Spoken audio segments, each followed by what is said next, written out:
بسم اللہ الرحمن الرحیم۔ الصلاۃ والسلام علیکہ یا رسول اللہ صلی اللہ علیہ وآلہ وسلم۔ السلام علیکم۔ آج کی ویڈیو ہے ایمان لانے سے پہلے عربوں کی دینی حالت۔ ایمان لانے سے پہلے عربوں کی دینی دنیاوی حالت کیا تھی؟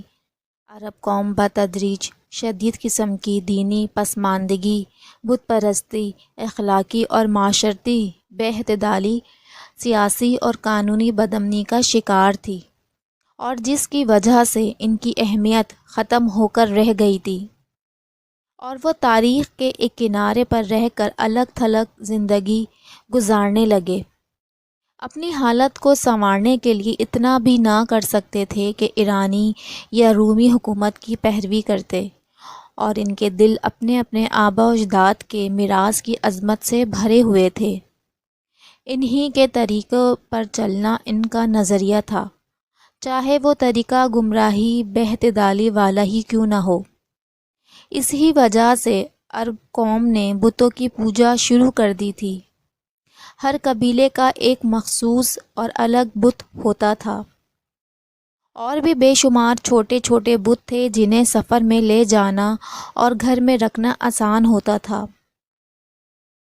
صحیح بخاری حدیث نمبر 4376 میں آیا ہے، امام بخاری نے اپنے کتب میں بیان کیا ہے کہ پتھر کی پوجا کیا کرتے تھے کہ جب ہمیں اس سے عمدہ پتھر مل جاتا تو ہم پہلا پتھر پھینک دیتے تھے اور دوسرا پتھر لے لیتے تھے۔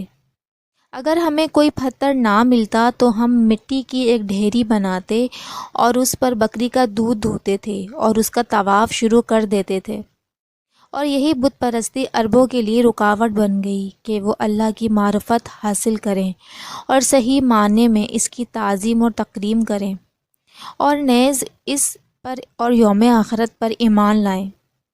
اگرچہ ان کا خیال تھا کہ یہ ہمارے اور اللہ کے درمیان واسطہ ہیں، مگر حقیقت خود ساختہ معبود ان کے دلوں پر، اعمال و کردار، بلکہ زندگی کے تمام شعبوں پر حاوی ہو چکے تھے، اور ان کے دلوں میں اللہ تعالیٰ کی قدر و منزلت ختم ہو کر رہ گئی تھی۔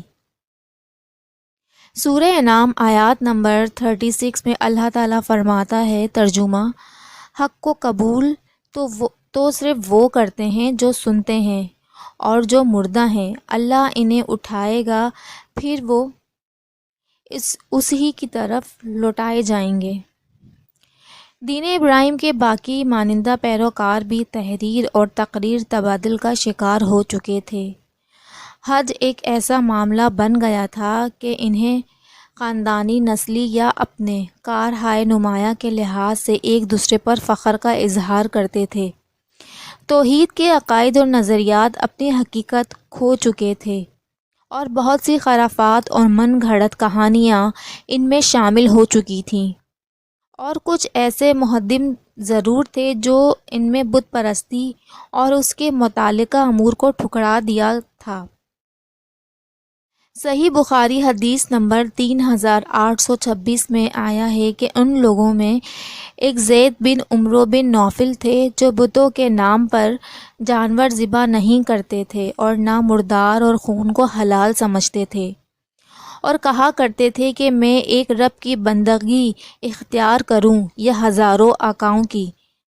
جب امور تقسیم میں نے لات و عزیٰ سب کو چھوڑ دیا۔ ایک باہمت اور جفاکش کا انداز ایسا ہی ہونا چاہیے تھا۔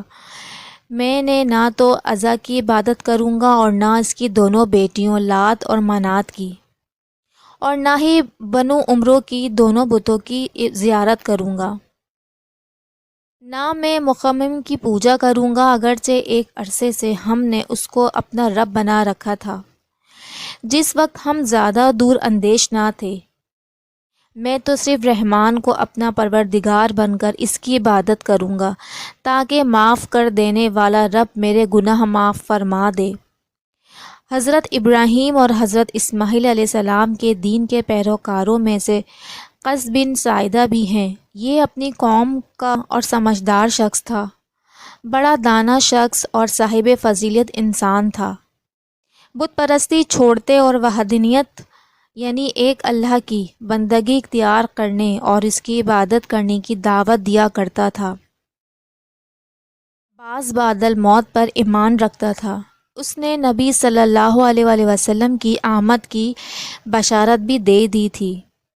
ابو نعیم نے اپنی کتاب دلائل النبوہ میں حضرت عبداللہ بن ابی وقاص رضی اللہ عنہ سے روایت کی ہے کہ قیس بن ساعدہ نے عکاص کے میلے میں اپنی قوم سے خطاب کرتے ہوئے کہا تھا، اس جانب یعنی مکے کی طرف اشارہ کرتے ہوئے کہا کہ حق یہیں سے نمودار ہوگا۔ لوگوں نے پوچھا کہ وہ حق کیا ہے؟ اس نے جواب دیا کہ ایک آدمی تمہیں کلمہ توحید اور لازوال نعمتوں کی جانب بلائے گا۔ اگر وہ تمہیں دعوت دے تو اس کی دعوت ضرور قبول کرنا۔ اگر مجھے معلوم ہوا کہ میں اس کی بعثت تک زندہ رہوں گا